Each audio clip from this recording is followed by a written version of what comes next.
Hello friends, welcome back to my channel. तो आज हम यहाँ पे बात करने वाले हैं तेजस के एक्सपोर्ट को लेके। तो यहाँ पे रॉयल मलेशियन एयरफोर्स की तरफ से जो आरएफआई निकाला गया था उस पे एचएएल पॉसिबल है कि सितंबर के एंड तक मार्क 1 को लेके रिस्पॉन्स कर सकती है, लेकिन उससे पहले यहाँ पे जो कुछ चीज़ें हैं वो यहाँ पे एचएएल की तरफ से क्लियर की जा रही हैं। तो यहाँ पे एचएएल और एमएमटीसी के बीच में एक एमओयू साइन किया गया है, यानी कि metals and minerals trading corporation of India. तो यहाँ पे ये जो कंपनी है ये जिम्मेदार रहती है जितने भी तरह के जो ट्रेड्स होते हैं मेटल्स हो गए और मिनरल्स को लेके। तो यहाँ पे जो पाम ऑयल है वो भी इनके तहत ही आते हैं, यानी कि पाम ऑयल जो इंपोर्ट किए जाते हैं वो भी इनके अंडर में ही आते हैं। तो यहाँ पे जब ये डील साइन हुई है तो पॉसिबल है कि एचएएल का जो लाइट कॉम्बैट एयरक्राफ्ट है यानी कि एलसीए तेजस जो है, अगर वो यहाँ पे मलेशिया को सेल किया जाता है तो यहाँ पे जो कुछ पैसे हैं वो यहाँ पे पाम ऑयल की तरह आ सकते हैं, क्योंकि इंडिया एक लार्जेस्ट इम्पोर्टर है पाम ऑयल का, जो कि ज़्यादा से ज़्यादा जो पाम ऑयल है वो मलेशिया से आते हैं और यहाँ पे कुछ जो है वो यहाँ पे इंडोनेशिया से भी आते हैं। तो यहाँ पे बजटरी इश्यूज़ के कारण यहाँ पे हो सकता है कि मलेशिया जो है वो यहाँ पे बार्टर सिस्टम का यूज़ करे, जहाँ पे जो वो पाम ऑयल है वो यहाँ पे तेजस के बदले दें, यानी कि कुछ तेजस के बदले दें और बाकी जो तेजस हैं उनके बदले में वो यहाँ पे पैसे दे सकते हैं। तो यहाँ पे मलेशिया को रिक्वायरमेंट है करीबन 18 फाइटर जेट्स की, जो कि आप कह सकते हो उनके डिफेंस के लिए भी काम आ सकते हैं।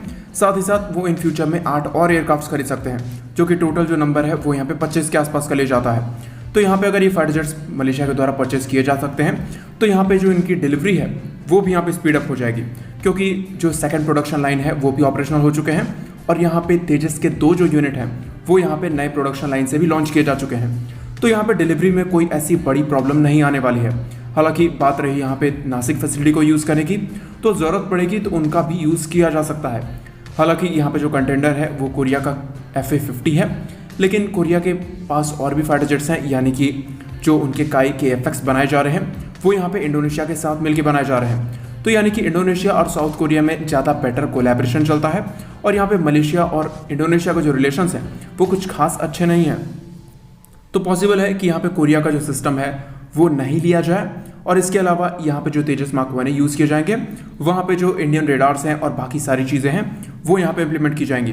तो ये एक ज़्यादा बेटर ऑप्शन माना जा रहा है और एक फ्रंटलाइन रनर दिख रहा है कि ये जो फाइटर जेट है वो पॉसिबल है कि सेलेक्ट किया जा सके। वहीं पे रॉयल ऑस्ट्रेलियन एयरफोर्स के बारे में भी बात कर लेते हैं। तो यहाँ पे रॉयल ऑस्ट्रेलियन एयरफोर्स के एयर 6002 फेज 1 रिक्वायरमेंट में जहाँ पे ऑस्ट्रेलियन डिपार्टमेंट ऑफ डिफेंस को यहाँ पे BAE हॉक जो एयरक्राफ्ट हैं उनको यहाँ पे रिप्लेस करना है और जब तक ये एयरक्राफ्ट हैं उनके बीच में एक ब्रिज गैप होना चाहिए जब उनके पायलट्स F-35 को फ्लाई करेंगे।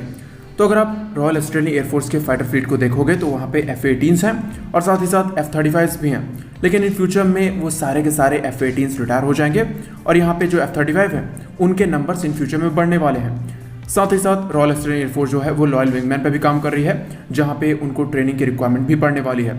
तो यहाँ पे एचएएल ने पिच किया है अपने लिफ्ट एयरक्राफ्ट को, यानी कि ट्विन सीटर ट्रेनर एयरक्राफ्ट, जहाँ पे आप कह सकते हो ये जो एयरक्राफ्ट होंगे वो एक ब्रिज की तरह काम करेंगे BAE हॉक और F-35 के बीच में। तो यहाँ पे जो एयरक्राफ्ट हैं यानी कि लिफ्ट जो हैं वो यहाँ पे सिमुलेट कर सकते हैं किसी भी तरीके के एयरक्राफ्ट को, यानी कि आप इसके अंदर F-35 की जो इन्वॉल्वमेंट है उसको भी यूज़ कर सकते हो।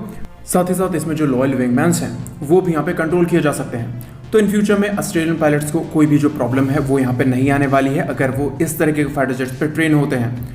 तो यहाँ पे ऑस्ट्रेलियन पायलट जो हैं वो इस फाइटर जेट को फ्लाई करने के बाद सीधे जो F-35 है उनकी ट्रेनिंग पे जा सकते हैं। तो यहाँ पे कहना ये है कि ये जो फाइटर जेट है अगर ये सेलेक्ट होता है ऑस्ट्रेलियन एयरफोर्स में तो ये काफ़ी बड़ा एज दिलाएगा इंडियन एविएशन इंडस्ट्री को, जो कि आसपास की जो कंट्रीज़ हैं जो कि 4th जनरेशन फाइटर जेट को खोज रही हैं वहाँ पे ये जो फाइटर जेट्स हैं वो सीधे एक बड़े कंटेंडर की तरह निकल के आ सकते हैं। तो अब देखना यह है कि ये फाइटर जेट कब, कैसे और किस तरीके से सेलेक्ट किए जाते हैं और एचएएल की जो मार्केटिंग है वो किस हिसाब से चल रही है। तो आज के वीडियो के लिए इतना ही। कमेंट सेक्शन में जो अपना ओपिनियन है वो यहाँ पे ज़रूर दें। जय हिंद।